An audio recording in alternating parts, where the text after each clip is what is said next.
Wa man tahawana 'ala shalah, dan barang siapa yang nyepelekan sholat, datang waktu sholat gak dikerjakan, ditunda-tunda sampai keluar daripada waktunya sholat, jadi ngentengkan sholat, bukan ninggalkan, ini mengentengkan sholat. Orang-orang yang seperti itu nanti akan mendapatkan 15 hukuman daripada Allah Subhanahu wa ta'ala. 5 hukuman dia dapat di dunia, 3 hukuman ia akan dapatkan ketika dia mau meninggal dunia, 3 hukuman lagi dia dapatkan saat dia di dalam kuburnya, dan 3 hukuman lagi saat dia keluar dari kubur, yaitu dibangkitkan di yaumil qiyamah. Jadi orang yang menyepelekan sholat akan mendapatkan 15 hukuman, dibagi-bagi. Kalau hukumannya cuma di dunia saja masih mending, tapi ini 5 hukuman di dunia, 3 hukuman ketika dia mau meninggal dunia, 3 hukuman lagi dia terima ketika dia dikubur, dan 3 hukuman lagi diterima olehnya ketika dia dibangkitkan oleh Allah Subhanahu wa ta'ala. Adapun hukuman yang dia terima di dunia, yang pertama akan diambil keberkahan daripada umurnya. Umurnya panjang tapi tidak berkah. Ada orang yang umurnya pendek tapi berkah, karena dalam sehari semalam dia bisa beramal seperti orang yang hidup puluhan tahun. Tapi ketika orang itu menyepelekan sholat, yunza'ul barakah di dalam umurnya ini diambil sama Allah Subhanahu wa ta'ala. Akhirnya dia punya umur panjang, tidak bisa berbuat apa-apa, nggak ada amal apa-apa. Padahal kita yang umurnya pendek ini dalam sehari kita bisa beramal seperti orang yang punya umur puluhan tahun. Orang yang keluar daripada rumahnya untuk menuju ke masjidnya Allah untuk melaksanakan sholat, orang yang keluar dari rumahnya untuk menuntut ilmu, itu setiap langkahnya kan dicatat sebagai kebaikan. Lalu dari rumah sampai sini 100 langkah, 100 kebaikan. 100 kebaikan itu butuh berapa lama? Kadang ada orang sehari berbuat baik cuma 3 kali, lalu 100. Jadi seakan orang yang hidup sekian hari.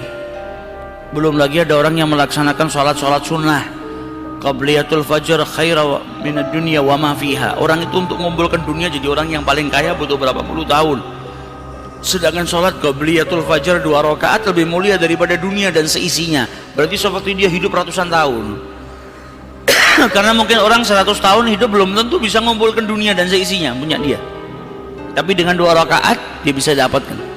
Belum lagi ada fadilahnya sholat duha, belum lagi ada qabliyatul zuhur, ba'diyatul zuhur, belum lagi ada ba'diyatul maghrib, belum lagi banyak amalan-amalan yang bisa dia lakukan. Ini orang hidupnya cuma sekian puluh tahun tapi amalannya seperti orang yang hidup ratusan tahun. Itu yang disebut barakah dalam umur. Umurnya sedikit tapi amalnya banyak, diberi keberkahan oleh Allah Subhanahu wa ta'ala dalam umurnya. Nah, orang yang menyepelekan sholat ini dia dijauhkan, diangkat oleh Allah Subhanahu wa ta'ala keberkahan dalam umurnya. Kemudian yang kedua, tamhu sima as-salihin min wajhihi. Tanda-tanda kesalehan itu dihapuskan oleh Allah Subhanahu wa ta'ala dari wajahnya. Sebaliknya orang yang sering melaksanakan sholat nampak tanda-tandanya orang soleh. Orang yang ahli sujud, orang yang ahli sholat disebutkan apa? Simahum fi wujuhihim min athari sujud. Nampak pada wajahnya itu tanda-tanda sujud. Maksudnya tanda-tanda sujud apa? Cahaya al-khusyuk, cahaya takutnya dia sama Allah, cahaya khusyuknya dia ketika sholat itu sampai nampak ke dalam kepada wajahnya. Para ulama lain menafsirkan bahwasanya simahum fi wujuhihim min athari sujud adalah cahaya daripada wudhu. Seseorang yang melaksanakan wudhu kemudian melaksanakan sholat, nanti di yaumil qiyamah dibangkitkan oleh Allah Subhanahu wa ta'ala dengan wajah yang bercahaya. Ada perbedaan antara orang yang menyempurnakan wudhunya dengan orang yang tidak menyempurnakan wudhunya. Jadi orang-orang soleh ini punya ciri-ciri tertentu di wajahnya. Terkadang kita melihat orang soleh itu mukanya adem, tenang, ada cahaya yang dirasakan. Nah, ini tanda-tanda kesalehan seseorang itu kalau dia meninggalkan sholat dicabut tanda-tandanya oleh Allah Subhanahu wa ta'ala. Yang ada orang melihat kita malah sumpek, kelihatan ini orang ahli maksiat, wajahnya sama sekali dilihat bukannya bikin bahagia malah bikin sumpek, bikin tambah masalah kita keluar dari rumah misalnya sumpek melihat orang yang lalai akan sholat malah nambahin sumpek. Karena apa? Karena dicabut tanda-tanda kesolehannya oleh Allah Subhanahu wa ta'ala. Kemudian kullu amalin ya'maluhu, dan setiap amal yang diperbuat olehnya tidak diberikan pahala oleh Allah Subhanahu wa ta'ala. Dia berbuat baik tapi nyepelekan sholat. Ini bisa menjadikan amal perbuatannya tidak diganjar, tidak diberi ganjaran oleh Allah Subhanahu wa ta'ala. Warabi'a la yarfa'u lahu doa ila sama. Yang keempat, doanya nggak diangkat sampai ke langitnya Allah Subhanahu wa ta'ala. Jadi kalau doa cuma naik sedikit sudah, nggak nyampe ke Allah, alias ditunda ijabahnya sama Allah Subhanahu wa ta'ala, karena dia sedang bermaksiat. Menyepelekan sholat, orang yang menyepelekan sholat itu saat itu dia sedang bermaksiat kepada Allah Subhanahu wa ta'ala, maka doanya tidak naik kepada Allah Subhanahu wa ta'ala. Dan yang kelima, laisa lahu hadzun fi du'a'is salihin, dia tidak mendapatkan bagian daripada doa-doanya orang-orang yang saleh. Orang-orang yang saleh ini setiap malam doakan mukminin wal mukminat, dan dia nggak dapat bagian daripada doanya orang-orang saleh karena tahawun anis shalah, karena menyepelekan salat. Adapun yang dia terima indal maut, ketika dia mau meninggal dunia, daripada hukuman yang Allah Subhanahu wa ta'ala berikan adalah fa innahu yamutu dhalilan, dia mati dalam keadaan hina. Orang yang kebiasaannya pelekkan sholat, dia mendapatkan hukuman sama dari Allah Subhanahu wa ta'ala 5 di dunia, 3 saat dia mati.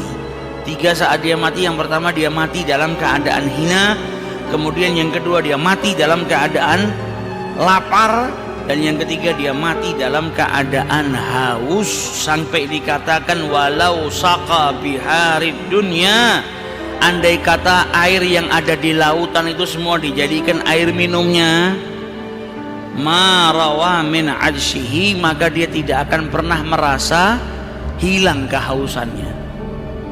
Pada kesempatan yang lalu kita sudah bahas, setiap orang itu mati dalam keadaan haus. Setiap orang kalau mau meninggal dunia itu wafatnya dalam keadaan haus, kecuali orang yang wafat dalam keadaan ingat berzikir kepada Allah Subhanahu wa ta'ala. Nah, ini termasuk salah satunya orang yang lalai kepada Allah Subhanahu wa ta'ala adalah orang yang menyepelekan sholat. Ketika mati, dia matinya dalam keadaan hina, dia matinya dalam keadaan merasakan lapar yang luar biasa dan dahaga yang luar biasa.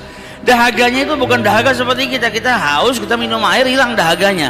Ini dahaganya saking luar biasanya, walaupun seandainya air yang ada di lautan itu diberikan kepada dia semua, dia minum tetap merasakan haus. Nah, ini hukuman yang Allah berikan kepada mereka yang menyepelekan sholat.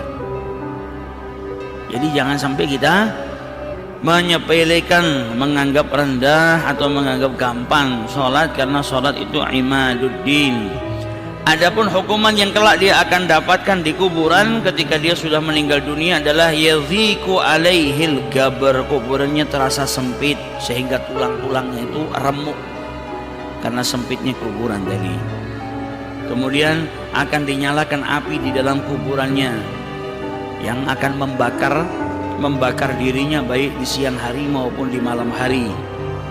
Kemudian diriwayatkan juga bahwasanya akan masuk ke dalam kuburannya thu'ban, ular yang besar, namanya Asy-Syuja' al-Agra. Jadi ular besar yang bernama Asy-Syuja' al-Agra, ainahu minan nar, kedua matanya itu menyala bagaikan api.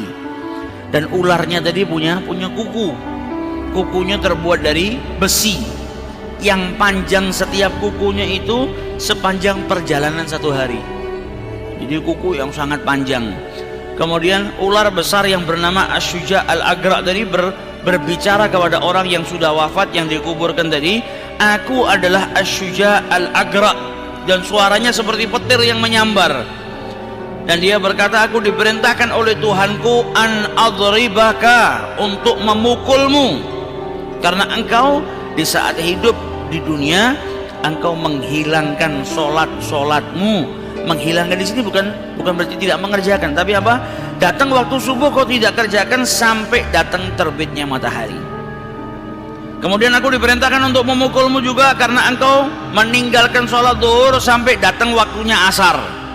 Aku juga diperintahkan untuk memukul dirimu karena engkau meninggalkan sholat asar sampai datangnya waktu maghrib, kau belum melaksanakannya. Dan aku juga diperintahkan memukul dirimu karena engkau menghilangkan sholat maghrib sampai datangnya waktu isya.